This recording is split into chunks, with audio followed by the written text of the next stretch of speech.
கர்த்தருடைய பரிசுத்த நாமத்திற்கு ஸ்தோத்திரம் உண்டாவதாக. ஆராதனைக்கு ஆரம்பமாக நாம் ஒரு பாடலை பாடி ஆண்டவரை ஆராதிக்க போகிறோம். அவர் நீதி உள்ள தேவன், அவர் நீதிபரர், அவர் நம்மை நீதியின் வலது கரத்தினால் தாங்குகிறவர். அவரை நாம் நீதியிலே அவருடைய முகத்தை நாம் தரிசிப்போம் என்றெல்லாம் வேதம் சொல்கிறது. அவருடைய சாயலால் நாம் திருப்தியாவோம் என்று நீதி நிறைந்த அந்த தேவனை போற்றி பாடுவோமா?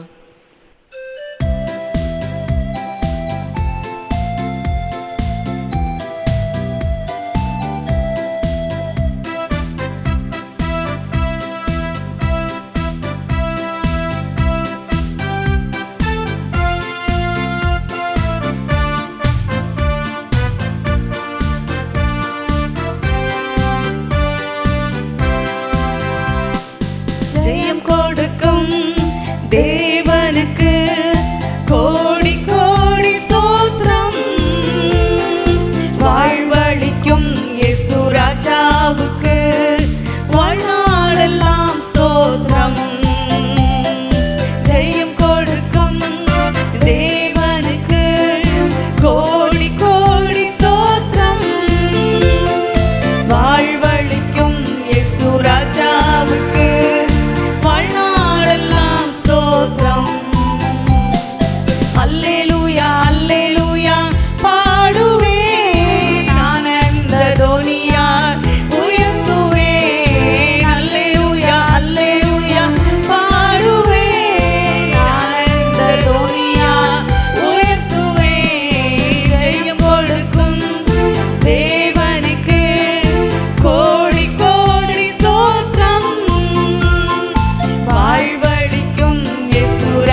கர்த்தருடைய பரிசுத்த நாமத்திற்கு ஸ்தோத்திரம் உண்டாவதாக. மத்தேயு 5ஆம் அதிகாரம் 3ஆம் வசனத்திலிருந்து 11ஆம் வசனம் வரைக்கும் அநேக பாக்கியவான்களை குறித்து நாம் வாசிக்க முடியும். இன்றைய நாளிலும் நாம் மத்தேயு எழுதின சுவிசேஷம் 5ஆம் அதிகாரம் 6ஆம் வசனத்திலே குறிப்பிடப்பட்ட அந்த பாக்கியவானை குறித்து தான் சிந்திக்கப் போகிறோம். மத்தேயு 5:6 சொல்லுகிறது, நீதியின் மேல் பசி தாகம் உள்ளவர்கள் பாக்கியவான்கள், அவர்கள் திருப்தி அடைவார்கள். நீதியின் மேல் பசி தாகம் உள்ளவர்கள் பாக்கியவான்கள், அவர்கள் திருப்தி அடைவார்கள். ஆதியிலே தேவன் ஆதாமையும் ஏவாளையும் தமது சாயலாக உண்டாக்கினார். அவர்கள் ஆண்டவருடைய வார்த்தைக்கு கீழ்ப்படியாதபடியினாலே அவருடைய மகிமையை அவர்கள் இழந்து போனார்கள். ஆனால் ஆண்டவர் அவர்களை அப்படியே விட்டு விடுவதற்கு அவர் அநீதி உள்ள தேவன் இல்லவே இல்லை. அவர்களை மீண்டுமாக தமக்குள்ளே ஒப்புரவாக்கி தம்முடைய உறவிலே அவர்கள் காணப்படும்படியாகவும் அவர்கள் திரும்ப அந்த மகிமையை பெற்றுக்கொள்ளும்படியாகவும் காலாகாலங்களிலே அவர் அநேக தீர்க்கதரிசிகளை எழுப்பினார். முதலாவதாக அவர் மோசேயின் மூலமாக வாழ்க்கைக்கு உரிய நீதியான காரியங்களை சட்டங்களின் வாயிலாக அவர் போதித்தார். பிரியமானவர்களே, இவற்றை நாம் கடைப்பிடிப்பதன் மூலமாக மீண்டும் நாம் இழந்து போன தேவ உறவை அது பெற்றுக்கொள்ள வழிவகுக்கும் என்று சொல்லி நாம் நிச்சயமாக நம்ப முடியும். நீதியின் மேல் பசி தாகம் உள்ளவர்கள் பாக்கியவான்கள். அது என்ன நீதி? நீதி என்று சொன்னால் நேர்மை என்று சொல்லலாம். சுயநலமற்ற ஒரு எண்ணம், சுயநலமற்ற ஒரு வாழ்க்கை முறை, மற்றவர்களை குறைவாக மதிப்பிடாத ஒரு பண்பு, தேவனோடு சரியான உறவை பேணுவது, சுயநலம் இல்லாத ஒரு எண்ணம், சுயநலம் இல்லாத ஒரு வாழ்க்கை, மற்றவர்களை குறைத்து மதிப்பிடாத ஒரு பண்பு, தேவனோடு உள்ள உறவு, இதைத்தான் நாம் நீதி என்று சொல்ல முடியும். நீதியின் மேல் பசி தாகம் உள்ளவர்கள் பாக்கியவான்கள். இன்றைக்கும் காலகட்டங்களிலே நாம் பார்க்கிறோம், வாழ்க்கையிலே ஏழைகள், விதவைகள், அனாதைகள், இவர்களெல்லாம் எவ்விதமாகவெல்லாம் புறக்கணிக்கப்படுகிறார்கள். சில வேளைகளிலே நாமும் கூட மறந்து போய் அல்லது நம்முடைய நினைவில் இல்லாத படிக்கு நாம் அவர்களை உதாசீனம் பண்ணி விடுகிறோம். ஒரு சமயம் இப்படித்தான் ஒருவர் வந்து எங்களிடத்திலே ஏதாவது ஒரு காரியம் கிடைக்குமா, எனக்கு ஏதாவது செய்யுங்கள் என்று சொல்லி அவர் எங்களிடத்திலே எதிர்பார்த்தார். உடனடியாக எங்களில் இருக்கிற ஒரு 100 ரூபாயை எடுத்து அவருக்கு கொடுத்து, எங்களால் முடிந்தது இதுதான் என்று சொல்லி நாங்கள் அவரிடத்திலே கொடுத்தோம். ஆனால் பாருங்கள், அதை வாங்கின அவர் அதை உடனடியாக எங்களிடத்திலே திரும்ப கொடுத்து விட்டு, எனக்கு இதெல்லாம் போதாது, எனக்கு இன்னும் நீங்கள் அதிகமாய் தர வேண்டும், குறைந்தபட்சம் 500 ரூபாய் 1000 ரூபாய் எனக்கு தர வேண்டும் என்று சொல்லி, இதுவரைக்கும் அறிமுகம் இல்லாத அவர் எங்களிடத்தில் இப்படிப்பட்ட ஒரு கோரிக்கையை வைத்தார். இது எங்களுக்கு எரிச்சல் ஊட்டியதாக இருந்தது. எங்களால் முடிந்ததை நாங்கள் மனப்பூர்வமாக செய்கிறோம், ஆனால் அவரோ இதை உதாசீனம் பண்ணுகிறாரே என்று சொல்லி நாங்கள் எரிச்சல் அடைந்தோம். ஆனால் வீட்டிற்குள்ளே வந்த உடனே ஆண்டவர் சொல்லுகிறார், எங்களுடைய இருதயத்தில் ஆண்டவர் பேசினார், உன்னிடத்தில் இருக்கிறதை அவருக்கு நீ ஒழிக்காமல் கொடுக்க வேண்டும் அல்லவா? அவருக்கு எத்தனை தேவைகள் இருந்ததோ நிச்சயமாக அவர் கேட்பதை இந்த தினத்திலே, இன்ற நாளிலே உன்னால் கொடுக்க முடியும். ஆகவே அவரை அழைத்து கொடுத்து விடுங்கள் என்று சொல்லி எங்களுடைய உள்ளுணர்விலே ஆண்டவர் பேசினார். பாருங்கள், உடனடியாக அந்த வார்த்தை எங்களை மிகவும் நெருக்கி ஏவினது. ஆகவே ஓடி சென்று அவரை நாங்கள் அழைத்து வந்து அவருக்கு வேண்டிய உதவியை எங்களால் முடிந்த இன்னும் சில காரியங்களை செய்து அனுப்ப நேர்ந்தது. பிரியமானவர்களே, ஆண்டவர் இதைத்தான் நீதி என்று சொல்லுகிறார். நீதியின் மேல் பசி தாகம் உள்ளவர்கள் பாக்கியவான்கள். நாம் உபவாசம் செய்யும் பொழுது ஆண்டவர் சொல்லுகிறார், உன் சகோதரனுக்கு, உன் மாம்சமானவனுக்கு உன்னை ஒழிக்காமல் இருப்பதல்லவோ எனக்கு உகந்த உபவாசம் என்று சொல்லுகிறார். அவருக்கு உகந்த உபவாசம் மனிதருக்கு நம்மை ஒழிக்காமல் இருப்பது. அப்படி என்றால் அவர்களை நாம் அண்டர் எஸ்டிமேட் பண்ணக்கூடாது, அவர்களை நாம் குறைவாக மதிப்பிடக்கூடாது. ஆண்டவர் அநேக நேரத்தில் நான் முகத்தை பார்க்கவில்லை, நான் இருதயத்தை பார்க்கிறேன் என்று சொல்லி சொல்லி நம்முடைய இருதயத்தில் பேசுவதை நாம் பார்க்க முடியும். பாருங்கள், இப்படிப்பட்ட நீதியின் மேல் பசிதாகம் உள்ளவர்களாய் நாம் காணப்பட வேண்டும். அப்பொழுது நாம் பாக்கியவான்களாய் இருப்போம் என்று ஆண்டவர் சொல்லுகிறார். ஏசாயா 55 அதிகாரம் 1-2 வரைக்கும் நாம் வாசிக்கும் பொழுது, தாகமாக இருக்கிறவர்களே, நீங்கள் எல்லாரும் தண்ணீர் அண்டைக்கு வாருங்கள், பணம் இல்லாதவர்களே வந்து வாங்கி சாப்பிடுங்கள், பணமும் இல்லாமல் விலையும் இல்லாமல் திராட்சை ரசத்தையும் பாலையும் வாங்குங்கள், அப்பம் இல்லாததற்காக பணத்தையும் திருப்திப்படுத்தாததற்காக உங்கள் பிரயாசத்தையும் ஏன் செலவிடுகிறீர்கள் என்று கர்த்தர் சொல்லுகிறார். ஆண்டவர் பாருங்கள், நீதி உள்ள தேவன். ஆகவே நீங்கள் தாகம் உள்ளவர்களை வந்து தண்ணீர் அண்டையில் வந்து நீங்கள் வாங்கி பருகுங்கள், உங்களுக்கு பணம் வேண்டாம், நீங்கள் திராட்சை ரசத்தையும் பாலையும் நான் உங்களுக்கு கொடுப்பேன் என்று ஆண்டவர் சொல்லுகிறார். இதையெல்லாம் நாம் மற்றவர்களுக்கு செய்யும்படியாகவே ஆண்டவர் நம்மை உற்சாகப்படுத்துகிறார், நமக்கு கற்றுக் கொடுக்கிறார். அப்படிப்பட்ட ஒரு சட்டத்தை கொடுக்கிறார். நீதியின் மேல் பசி தாகம் உள்ளவர்கள் பாக்கியவான்கள். நீதியின் மேலே நமக்கு ஒரு அதிகமான ஒரு தாகம் இருக்க வேண்டும், ஒரு பசி இருக்க வேண்டும். மரணம் அடைந்தவர்களை பாருங்கள், அவர்களுடைய வாயிலே அரிசியை போடுவார்கள், கடைசியிலே அரிசியை போடுவார்கள், பாலை ஊற்றுவார்கள். ஆனால் அவைகளையெல்லாம் அவர்களாலே உண்ணவே முடியாது. ஏன் அப்படி போடுகிறார்கள்? மரித்த பின்பும் அவர்கள் இவற்றின் மேலெல்லாம் அவர்களுக்கு ஒரு தாகம் இருக்கும், அவர்களுக்கு ஒரு வாஞ்சை இருக்கும், ஒரு இச்சை இருக்கும் என்று சொல்லி அவர்களுடைய ஆத்மாவை திருப்திப்படுத்தும்படியாக இப்படி செய்கிறார்கள். ஆனால் ஆண்டவர் ஜீவனுள்ள தேவனாய் இருக்கிறார். ஆகவே ஜீவன் உள்ளவர்கள் மேலே அவர் அக்கறை உடையவர்களாக இருக்கிறார். நாம் ஜீவனோடு இருக்க வேண்டும் என்று சொன்னால் நாம் நீதியின் மேலே பசி தாகம் உடையவர்களாக இருக்க வேண்டும். அப்பொழுதுதான் நாம் ஜீவனோடு இருக்கிறோம் என்று சொல்லி நாம் உணர முடியும். பிரியமானவர்களே, இன்னும் இந்த நீதியை குறித்து நாம் பேச வேண்டும் என்று சொன்னால், நீதி என்பது ஒரு தாராள மனப்பான்மை, ஒரு தாராள மனப்பான்மை மற்றும் நேர்மை என்று சொல்ல முடியும். மற்றவர்களோடும் கூட தேவனோடும் கூட ஒரு சரியான உறவை வைத்து கொள்வது, எந்த கில்ட்டி கான்ஷியஸ், அதாவது நம்மளுக்கு குற்றப்படுத்துகிற உணர்வு இல்லாத படிக்கு இருப்பது தான் நீதி என்று நான் பலவாறு சிந்தித்து இந்த முடிவுக்கு நான் வருகிறேன். பிரியமானவர்களே, நீதி என்பது தாராளமான மனப்பான்மை. ஒரு உதாரணமாக நாம் சொல்லும்பொழுது, நம்முடைய வீட்டிலே அநேக காய்கறிகள் அல்லது கனிகள் அல்லது பழங்கள் எல்லாம் அங்கே அதிகமாய் விளைகிறது. பக்கத்து வீட்டில் அது போய் அப்படியே அது காட்சி அளிக்கிறது. நம்முடைய வாழை மரம் பக்கத்தில் உள்ளவர்களோடு அவர்களுடைய வீட்டிலே அந்த வாழைப்பழங்கள் அதை பார்க்கத்தக்கதாக இருக்கிறது. ஒருவேளை நம்ம அதை விளைச்சலுக்கு வருகிற பொழுது நாம் அதை வெட்டி நாம் கொண்டு வந்து பயன்படுத்தும் போது நாம் என்ன செய்ய வேண்டும் தெரியுமா?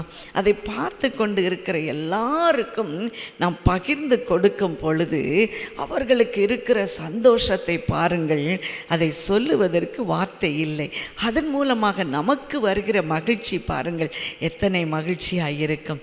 எல்லோரோடும் கூட அதை நாம் பங்கு போட்டு தாராளமாய் அவர்களுக்கு கொடுக்கும் பொழுது நம்முடைய இருதயத்தில் கூட நல்ல ஒரு சந்தோஷம், ஒரு மகிழ்ச்சியை நாம் அனுபவிக்க முடியும்.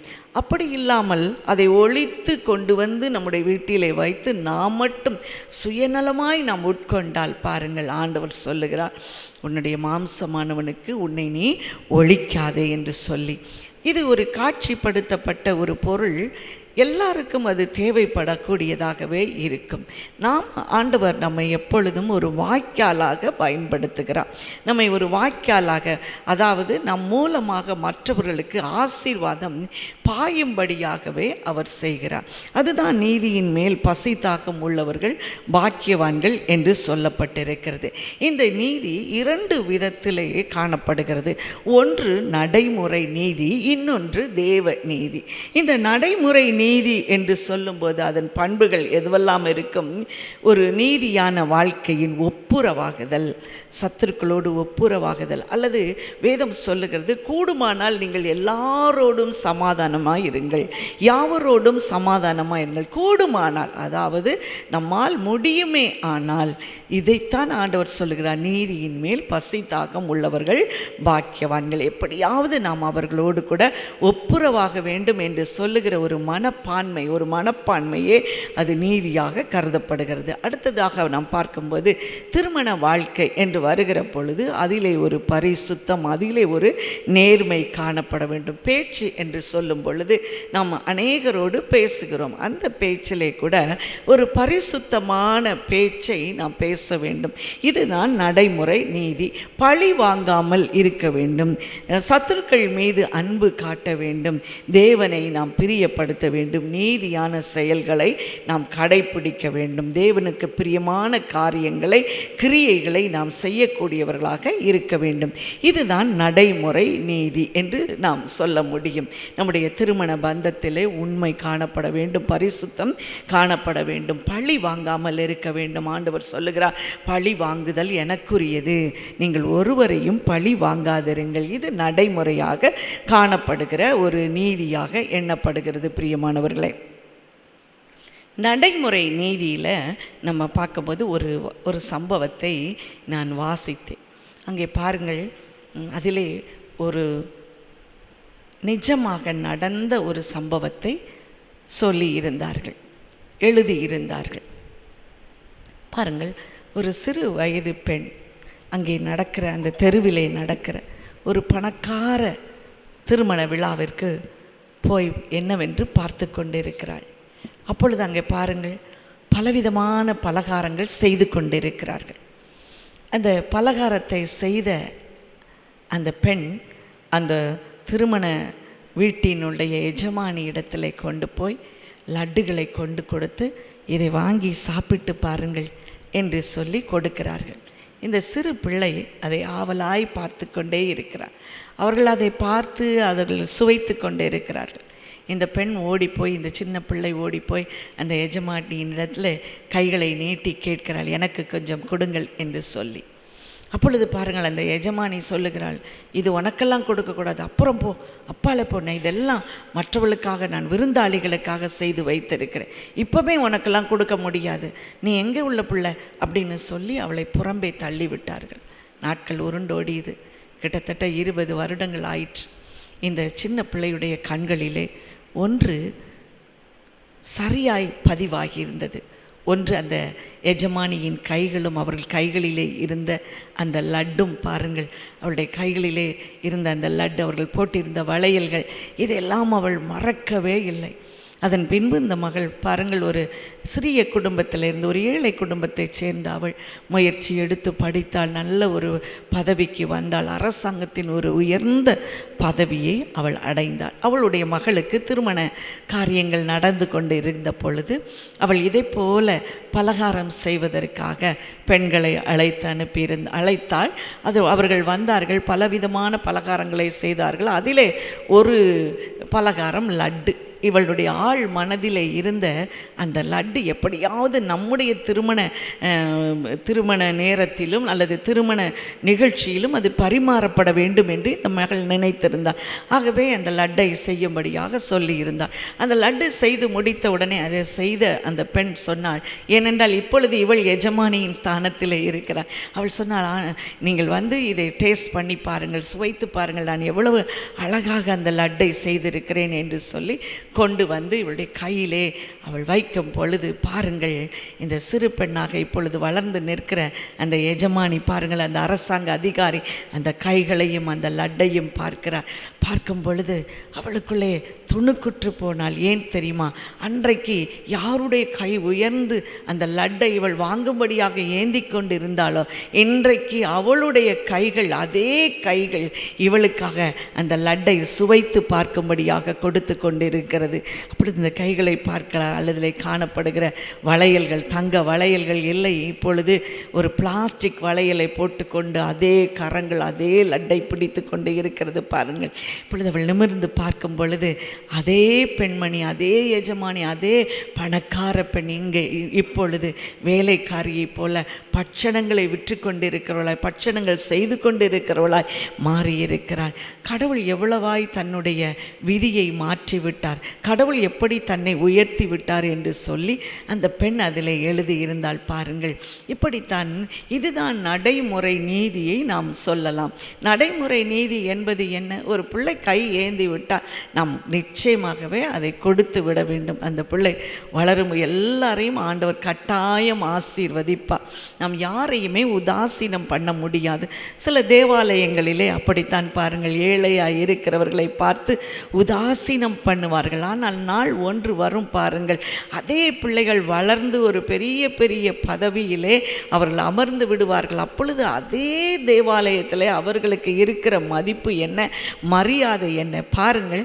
அதை அப்படி உதாசீனம் பண்ணினவர்கள் எந்த நாணமும் இல்லாமல் அவர்களை உயர்த்தி பேசுவதும் அவர்களோடு இருப்பதிலே மகிழ்ச்சி அடைவதுமாக காணப்படுவார்கள் பாருங்கள். இது ஒரு நீதியா? இது ஒரு சுயநலமான காரியம் பாருங்கள். ஆண்டவர் ஆனால் ஒருவரையாவது அந்த தாழ்ந்த நிலைமையிலேயே இருக்க விட மாட்டார். அவர் எளியவனை பிரபுக்களோடும் அதிகாரிகளோடும் உட்கார பண்ணுகிறவர். அடுத்த நாளிலே அந்த சினாரியோ, அந்த காட்சிகள் எல்லாம் மாறிவிடும். இவர்களுடைய பதவிகள் வந்தவுடனே, இவர்களுக்கு ஒரு பணபலன் வந்தவுடனே அவர்களுக்கு எல்லாம் மாறி விடுவதை நாம் பார்க்கிறோம் பிரியமானவர்களே. இதுதான் இந்த நடைமுறை நீதியிலே நாம் ஒழுங்காயிருக்க வேண்டும். இது ஆண்டவருக்கு பிரியமாயிருக்கிறது. அடுத்ததாக தேவ நீதி, இரண்டாவதாக தேவ நீதி. இதனுடைய பண்புகள் எப்படி இருக்கும் என்று சொன்னால், ஜபத்திலே சுயத்தை நாம் தேடாமல் தேவனுடைய மகிமையை நாடுவது, இதுதான் தேவ நீதி. பரலோகத்திலே பொக்கிஷங்களை சேர்த்து வைப்பது, கவலைப்படுவதை விட தேவனை விசுவாசிப்பது, மற்றவர்களை இரக்கத்துடன் நியாயம் விசாரிப்பது, கடைசியாக இயேசு கிறிஸ்துவின் வார்த்தையின் மேலே நாம் நம்பிக்கை வைத்து அதன் மேலே நம்முடைய வாழ்க்கையை கட்டி எழுப்புவது. அதாவது அவருக்கு கீழ்ப்படிந்து அவருடைய வார்த்தை என்ன சொல்லுகிறதோ அதன்படி செய்வது தான் தேவ நீதி. அதாவது சுயநலம் இல்லாத ஒரு ஜெபம். அந்த ஜெபம் மாத்திரமல்ல, கவலைப்படுவதை விட தேவனை விசுவாசிப்பது, பரலோகத்திலே பொக்கிஷங்களை சேர்த்து வைப்பது, மற்றவர்களை இரக்கத்துடன் நியாயம் விசாரிப்பது, கர்த்தருக்கு கீழ்ப்படிந்து நடப்பது. இதுதான் தேவ நீதியின் பண்பாக நாம் சொல்ல முடியும் பிரியமானவர்களே. இந்த தேவ நீதியை, நடைமுறை நீதியையும் நாம் பின்பற்றும் போது நாம் எப்படிப்பட்டவர்களாக மற்றவர்களுக்கு காட்சியளிப்போம் தெரியுமா? நாம் ரட்சிக்கப்பட்டவர்களாக மற்றவர்களுக்கு நாம் காட்சியளிப்போம். நாம் எப்படிப்பட்டவர்களாக மாறி விடுவோம் என்று சொன்னால், முதலாவது நம்முடைய ரட்சிப்பு ஒரு மகிழ்ச்சியை கொடுப்பதாக இருக்கும். நாம் பெற்றுக்கொண்ட ரட்சிப்பின் அனுபவம் நமக்கு ஒரு மகிழ்ச்சியை கொடுப்பதாக இருக்கும். 2 பேதுரு 3:13 சொல்லுகிறது, அவருடைய வாக்கு தத்தத்தின்படி நீதி வாசமாயிருக்கும், புதிய வானங்களும் புதிய பூமியும் உண்டாகும் என்று காத்திருக்கும். இயேசு கிறிஸ்து தம்முடைய ராஜ்யத்தை ஸ்தாபிக்கும் போது இப்படி முழுமையாக திருப்தி கொள்ளுகிறவர்களாக இருப்பார்கள் என்று சொல்லி நாம் பார்க்கிறோம் பிரியமானவர்களே. இப்படிப்பட்ட நீதியின் வாழ்க்கையை பின்பற்றுவதால் கிடைக்கிற 3 நன்மைகள் என்று என்னவென்று சொல்லி நாம் பார்ப்போம் என்றால், முதலாவது நாம் ரட்சிப்பின் நிச்சயத்தை பெற்றுக்கொள்வோம். ரட்சிப்பின் நிச்சயத்தை நாம் பெற்றுக்கொள்வோம். இந்த ரட்சிப்பு நமக்கு மகிழ்ச்சியை கொடுக்கும். ஏனென்றால் நம்முடைய செயல்கள் எல்லாம் ஆண்டவருக்கு பிரியமாய் நீதியாய் இருக்கிறது. ஆகவே நமக்கு ஒரு குற்ற உணர்ச்சி இருக்காது. நாம் பெற்றுக்கொண்ட ரட்சிப்பிலே நாம் மகிழ்ச்சியாய் காணப்படுவோம். இரண்டாவதாக, நாம் அந்த நீதியான வாழ்க்கையிலே நாம் பெற்றுக்கொள்கிற நன்மை, நம்முடைய ஜெபங்களுக்கு நாம் பதிலை பெறுவோம் பிரியமானவர்களே. ஏனென்றால் நாம் தேவனோடு உறவை சரியான முறையிலே நாம் வைத்திருப்போம். நாம் சரியான நீதியை நாம் பின்பற்றும் பொழுது ஆண்டவர் நமக்குடைய ஜெபத்துக்கு அவர் பதில் கொடுக்கிறவராய் இருக்கிறார். ஏன் தெரியுமா? அவரை கூப்பிடுகிற பொழுதெல்லாம் நமக்கு அருகிலே இருப்பார். ஆகவே நம்முடைய ஜெபங்களுக்கு பதிலை கொடுக்கிறவராய் இருப்பார். மூன்றாவதாக நன்மை என்னவென்று சொன்னால், நாம் இயேசுவுக்கு சாட்சிகளாக மாறிவிடுவோம். நாம் இயேசுவுக்கு சாட்சிகளாக மாறிவிடுவோம். சங்கீதம் 42:1 சொல்லுகிறது, மானானது நீரோடைகளை வாஞ்சித்து கதறுவது போல என்னுடைய ஆத்துமா உம்மேலே வாஞ்சித்து கதறுகிறது என்று சொல்லி சங்கீதக்காரன் சொல்லுவதை நாம் பார்க்கிறோம். மான் எப்படி தண்ணீருக்காக வாஞ்சித்து கதறுமோ அதுபோல நாம் நீதியின் மேலே, தேவன் மேலே பசி தாகமாய் இருக்க வேண்டும். நீதியின் மேலே வாஞ்சையாய், தேவன் மேலே, தேவன் மேல் உள்ள உறவிலே நாம் வாஞ்சையாய் இருக்க வேண்டும். அப்பொழுது இந்த 3 நன்மைகளை, ரட்சிப்பின் மகிழ்ச்சியை, நாம் ஜெபத்தின் பதிலை பெறுவது மாத்திரமல்ல, சாட்சியாக நாம் வாழுவோம். பிரியமானவர்களே, இதற்கு நாம் என்ன செய்ய வேண்டும்? இந்த நீதியின் மேல் பசி தாகம் இருக்க வேண்டும் என்றால் முதலாவதாக நாம் பின்பற்ற வேண்டியது தேவன் மேலே ஒரு வாஞ்சை. அதை தான் நாம் சொன்னோம். மானானது நீரோடைகளை வாஞ்சித்து கதறுவது போல என் ஆத்துமா உண்மையிலே வாஞ்சித்து கதறுகிறதே என்று சொல்லி நாம் ஆழமான ஒரு உறவை நாம் ஆண்டவரோடு கூட வைத்து கொள்ள வேண்டும். சங்கீதம் 63:1 சொல்கிறது, தேவனே நீர் என்னுடைய தேவன், அதிகாலமே நான் உம்மை தேடுகிறேன். வறண்டதும் விட்டாய்த்ததும் தண்ணீர் அற்றதுமான நிலத்திலே என் ஆத்துமா உம்மேலே வாஞ்சையாய் இருக்கிறது, என் மாம்சம் உம்மையே வாஞ்சிக்கிறது. ஏசாயா 26:9 சொல்லுகிறது, என் ஆத்துமா இரவிலும் உம்மை வாஞ்சிக்கிறது. ஆகவே தேவனோடு உள்ள அந்த வாஞ்சை, தேவன் மீது உள்ள வாஞ்சையை நாம் ஆழமாக வளர்த்து கொள்ள வேண்டும். இரண்டாவதாக, இந்த நீதியின் மேல் பசிதாகத்தை நாம் பெற்றுக்கொள்வதற்கு அடுத்த காரணி என்ன என்று சொல்லி பார்ப்போம் என்றால், நாம் அதிகமாக ஆண்டவருடைய வார்த்தையை மேலே நாம் தாகமுள்ளவர்களாக இருக்க வேண்டும். அந்த வார்த்தையை நாம் வாசிக்க வேண்டும். பிரியமானவர்களே, எரேமியா சொல்கிறான், உன்னுடைய வார்த்தை கிடைத்தவுடனே நான் உட்கொண்டேன், அது என்னுடைய எலும்புகளிலே அடைப்பட்ட ஒரு நெருப்பை போல காணப்படுகிறது என்று சொல்லி இருக்கிறார். ஒரு சமயம் ஒரு இராணுவத்திலே வேலை பார்த்த ஒரு மனிதன், அவர் மிஷனரியாய் மாறின கதை எழுதியிருந்தார். எப்படி பாருங்கள், அவர் இளைஞனாய் இருந்த பொழுது எந்த எதிர்கால நோக்கமும் இல்லாமல், எந்த விதமான ஒரு லட்சியம் இல்லாமல் தான் தோன்றித்தனமாக வாழ்ந்து கொண்டு வந்தார். 18 வயது வரையிலும் அவர் இப்படி வாழ்ந்து கொண்டிருந்தார். ஆனால் அவருடைய நாட்டின் சட்டப்படி அவர் இராணுவத்திலே பணியாற்ற வேண்டிய அந்த நேரம் வந்தது. அவர் அங்கே அனுப்பப்பட்டார். அங்கேயும் போய் அவர் ஒரு பெரிய நல்ல காரியம் எல்லாம் ஒன்றும் செய்யவில்லை. என்ன சட்டமோ அதை செய்துவிட்டு எல்லாம் ஒரு மெஷினை போல, ஒரு எந்திரத்தை போல மனிதர்களுடைய மனதை, அவர்களுடைய உணர்வுகளை புரிந்து கொள்ளாதவராக இருந்தார். ஆனால் ஒரு நாளில் அவர் காலிலே குண்டடிப்பட்டு அவர் மருத்துவமனையிலே சேர்க்கப்பட்டார். அந்த இராணுவ மருத்துவமனையிலே பாருங்கள், அங்கே இருந்த செவிலியர்கள் எல்லாம் மிகுந்த பரிவோடு அவரை கவனித்து கொண்டார்கள். ஒவ்வொரு நேரமும் தங்களுடைய தேவைகளை எல்லாம் ஒதுக்கி வைத்து விட்டு இங்கே நோயாளிகளாய் இருப்பவர்களுக்கு அவர்கள் ஓடி ஓடி அவர்களை பராமரித்து கொண்டிருந்தார்கள். இதை பார்த்து கொண்டிருந்தவருடைய மனதிலே ஒரு எண்ணம் வந்தது. பாருங்கள், இவர்கள் இப்படியெல்லாம் செய்வதற்கு என்ன காரணம் என்று அவர் நினைத்தார். அப்பொழுதுதான் அவருக்கு ஒரு காரியம் பிடிப்பட்டது. அதுதான் வேதத்தை வாசிக்க வேண்டும் என்கிற உணர்வு. அவர்களெல்லாம் வேதத்தை வாசிப்பதினாலே அல்லவா இப்படி ஒரு பரிவோடு இருக்கிறார்கள் என்று சொல்லி அவர் வேதத்தை ஆழமாய் வாசிக்க வாசிக்க என்ன நடந்தது தெரியுமா? அவர் செய்த ஒவ்வொரு உணர்வற்ற காரியங்களும், உணர்ச்சியற்ற காரியங்களும், மரியாதை இல்லாமல் நடத்தின காரியங்களும் அவர் கண்களுக்கு முன்னாக வந்தது. இராணுவத்தில் எத்தனை கொடூரக்காரனாக அவர் செயல்பட்டார் என்பதை அந்த வேத வசனங்கள் மூலமாக, அந்த வேத வசனங்கள் அவருக்கு சுட்டி காட்டி கொண்டே இருந்தது. பாருங்கள், அவராலே அதை தாங்க முடியவே இல்லை. அவர் வேதத்தை வாசிக்க வாசிக்க தேவ உறவிலே அவர் பலப்பட்டார். தேவ உறவு அவருக்குள்ளே வந்த உடனே அவருக்குள்ளே வந்தது என்ன தெரியுமா? நீதியின் மேல் பசி தாகம். இனிமேல் நான் அந்த பழைய வாழ்க்கையை போல இருக்கக்கூடாது. நடைமுறை வாழ்க்கையிலே ஒரு நீதி, தேவனுடைய நீதியை நான் பின்பற்ற வேண்டும் என்று சொல்லி தன்னை ஆண்டவருக்கு அர்ப்பணித்தாராம். பிரியமானவர்களே, அதன் மூலமாக ஆண்டவருடைய வார்த்தையை, ஆண்டவருடைய அன்பை அவர் ஒரு குறிப்பிட்ட தேசத்திற்கு அனுப்பப்பட்டு அங்கே எல்லாருக்கும் அதை கூறினார் என்று சொல்லி அவருடைய வாழ்க்கை சரிதையை நாம் பார்க்க முடியும். பிரியமானவர்களே, இன்றைக்கே ஆண்டவர் நம்மிடத்தில் எதிர்பார்ப்பது நீதியின் மேல் பசிதாகமாய் இருக்கிறோமா? அப்படி என்றால் நாம் என்ன செய்ய வேண்டும்? தேவ உறவை வளர்த்து கொள்ள வேண்டும். அவருடைய வசனத்தின் மேல், களங்கமில்லாத அந்த ஞானப்பாலின் மேல் நாம் ஆவலாயிருக்க வேண்டும், ஆவலாயிருக்க வேண்டும். ஓ, நீங்கள் தாகமாய் இருக்கிறவர்களை வந்து பருகுங்கள். திராட்சை ரசத்தையும் பாலையும் வந்து விலையுமின்றி பணமுமின்றி பெற்றுக்கொள்ளுங்கள் என்று சொல்லுகிறார் அல்லவா.